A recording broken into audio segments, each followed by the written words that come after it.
friends, welcome to Simi's Edu Center and this is Simi here.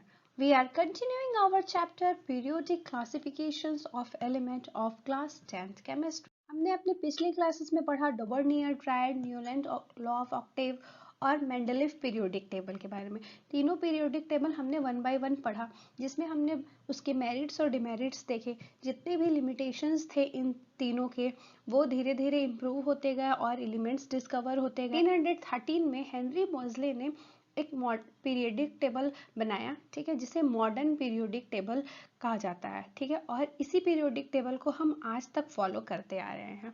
पहले जितने सारे भी पीरियोडिक टेबल थे, वर्नियर के, मेंडलीव के या न्यूलैंड्स के, सभी ने क्या किया था, एटॉमिक मास को बेस करके पीरियोडिक टेबल का फॉर्मेशन कर दिया था। बट हेनरी मोजले ने क्या किया, उन्होंने समझाया कि एटॉमिक नंबर जो है वो फंडामेंटल प्रॉपर्टी है, न कि एटॉमिक मास। और एटॉमिक नंबर को ही यूज करके उन्होंने पीरियोडिक टेबल का क्लासिफिकेशन किया।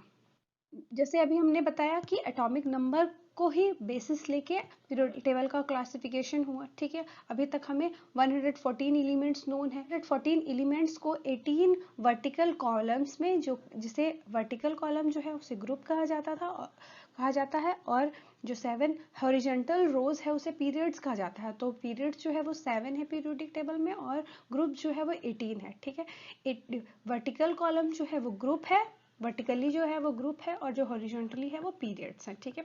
पीरियड्स जो है वो 7 है और ग्रुप जो है वो 18 है, ठीक है। हम लेफ्ट टू राइट इलेक्ट्रॉन जो है एलिमेंट्स का मतलब सेम, मतलब ग्रुप हम चेंज कर रहे हैं, सेम पीरियड में अगर हम जा रहे हैं तो लेफ्ट टू राइट हम जा रहे हैं तो वैलेंस इलेक्ट्रॉन जो है वो इंक्रीज करता जाएगा। 1 से 8 तक वैलेंस इलेक्ट्रॉन इंक्रीज करेगा।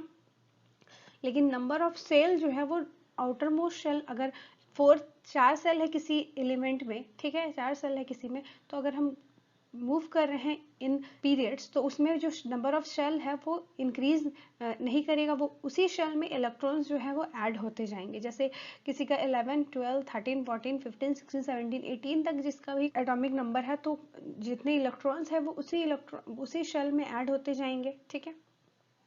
All the elements of the group of a periodic table have the same number of valence। और एक ग्रुप में, पीरियोडिक टेबल के एक ग्रुप में जितने भी एलिमेंट्स हैं सबका जो वैलेंस इलेक्ट्रॉन होगा वो सेम होगा। यहाँ पे पीरियोडिक टेबल से आप समझ सकते हैं कि potassium, calcium, scandium, titanium, vanadium, chromium, manganese, iron, cobalt, nickel, copper, zinc, gallium, germanium, arsenium, selenium, bromium और क्रिप्टन, ये जो है ये 4 अगर एटॉमिक पीरियड्स जो है वो 4th पीरियड में आते हैं, तो ये इसमें सारे के जो वैलेंस इलेक्ट्रॉन है वो बढ़ते जाएंगे, ठीक है। इलेक्ट्रॉन जो है वो सेम होगा। यहाँ पे पीरियड जो ग्रुप्स है इसमें वैलेंस इलेक्ट्रॉन सेम होगा, इसमें सेम होगा, इसमें सेम होगा, ठीक है। और इसमें जो है यहाँ पे वैलेंस इलेक्ट्रॉन 1 to 8 तक में वेरी करेगा, ठीक है। यहाँ से यहाँ जाते जाएंगे तो वैलेंस इलेक्ट्रॉन जो है 1 to 8 वेरी करेगा। जब हम पीरियड्स में मूव करेंगे तो नंबर ऑफ इलेक्ट्रॉन्स जो है वो इंक्रीज करेगा, बट नंबर ऑफ सेल जो है उतना ही रहेगा। बट अगर हम ग्रुप में मूव करेंगे तो वैलेंसी जो है इलेक्ट्रॉन का वो सेम रहेगा, बट इसमें नंबर ऑफ सेल्स जो है वो बढ़ते जाएगा। Trends in the modern periodic table. अब हम मॉडर्न पीरियोडिक टेबल को एकदम डिटेल में समझते हैं कि कैसे कैसे इलेक्ट्रॉन्स को प्लेस किया गया है, कैसे एटॉमिक नंबर बढ़ने से क्या होगा, क्या ग्रुप्स में और पीरियड्स में, सबको बहुत ही डिटेल से स्टडी करते हैं, ठीक है। तो फर्स्ट पॉइंट है हमारा वैलेंसी। वैलेंसी क्या होता है, इस इलेक्ट्रॉन जो आउटर मोस्ट शेल में प्रेजेंट होता है उसे ही वैलेंसी कहते हैं, ठीक है। मतलब कि कंबाइनिंग कैपेसिटी ऑफ एलिमेंट, किसी भी एलिमेंट का कंबाइनिंग कैपेसिटी जितना है उसे ही वैलेंसी कहते हैं। जब हम पीरियड में मूव करते हैं लेफ्ट टू राइट, ठीक है, तो वैलेंसी पहले 1 to 4 इंक्रीज करता है, उसके बाद डिक्रीज करता है 0 से। देखिए जैसे lithium, beryllium, boron, carbon, nitrogen, oxygen, fluorine, neon है, तो सबसे पहले वैलेंसी यहाँ 1 हुआ, 2 हुआ, 3 हुआ, 4 हुआ। उसके बाद जो वैलेंसी है वो घटता जाएगा 3, 2, 1, 0, ठीक है।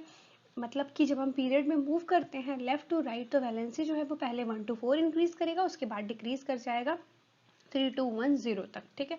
और ग्रुप में जब हम टॉप टू बॉटम मूव करते हैं तो वैलेंसी जो है, इसमें वैलेंस इलेक्ट्रॉन वैलेंसी जो होगा वो सेम होगा। जैसे कि फर्स्ट ग्रुप का वैलेंसी जो है वो 1 है, सेकंड ग्रुप का वैलेंसी 2 है, उसी तरह third group, fourth group, fifth group and seventh group, सबका वैलेंसी डिफरेंट है। Next point is atomic size. Atomic size क्या होगा? एटॉमिक साइज क्या होता है? ये रेडियस ऑफ द एटम है। इट मीन्स डिस्टेंस जो centre of the nucleus, nucleus के सेंटर से आउटर मोस्ट शेल का जो डिस्टेंस है वो है एटॉमिक साइज। ठीक है, इसमें क्या होता है, अगर हम पीरियड्स में मूव करते हैं तो लेफ्ट टू राइट हम जैसे जैसे जाते हैं वैसे वैसे एटॉमिक साइज जो है वो डिक्रीज करता जाता है। डिक्रीज क्यों करता जाता है? क्योंकि न्यूक्लियर चार्ज जो है वो इंक्रीज करता जाता है।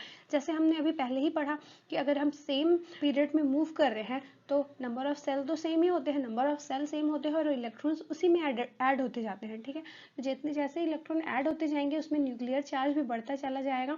देखिए जैसे कि lithium, beryllium, boron, carbon, nitrogen, oxygen, fluorine है, तो इसमें इलेक्ट्रॉन्स तो बढ़ते जा रहे हैं but number of shells same है, तो इसमें न्यूक्लियर चार्ज इंक्रीज कर रहा है, तो एटॉमिक साइज जो है वो डिक्रीज करता जाएगा। ठीक है, वैसे ही अगर हम पीरियड में देखें तो पीरियड में एटॉमिक साइज इंक्रीज करेगा।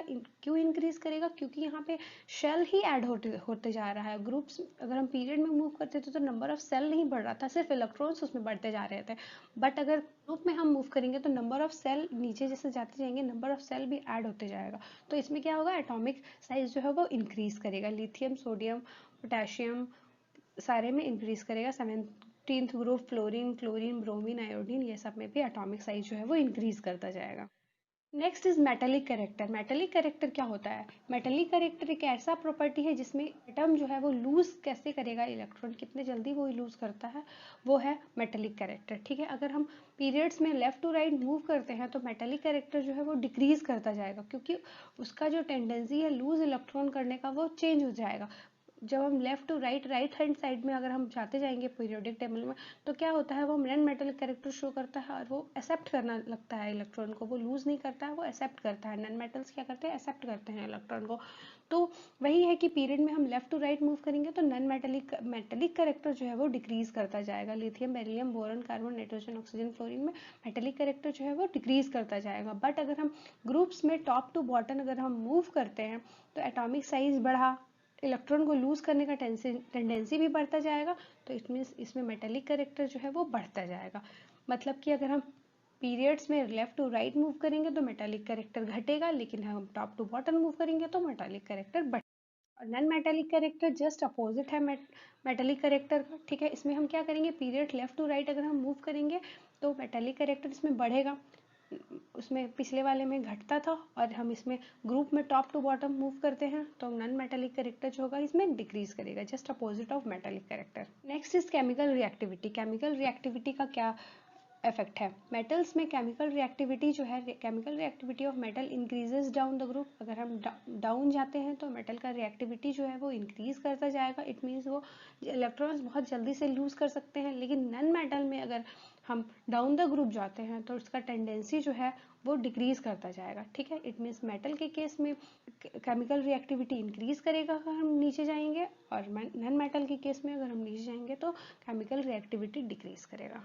Next is the nature of oxide. Nature of oxide क्या होगा? मेटल ऑक्साइड जो है वो बेसिक इन नेचर का होगा और नॉन मेटल ऑक्साइड जो है वो एसिडिक इन नेचर होगा। जैसे सोडियम, मैग्नीशियम, ये इसका जो ऑक्साइड होगा वो बेसिक इन नेचर होगा। ठीक है, मेटल का रिएक्टिविटी इंक्रीज करेगा। अगर हम जैसे जैसे डाउन द ग्रुप जाने लगेंगे तो मेटल का रिएक्टिविटी इंक्रीज करेगा। इट मीन्स वो इलेक्ट्रॉन को लूज जल्दी से कर सकते हैं।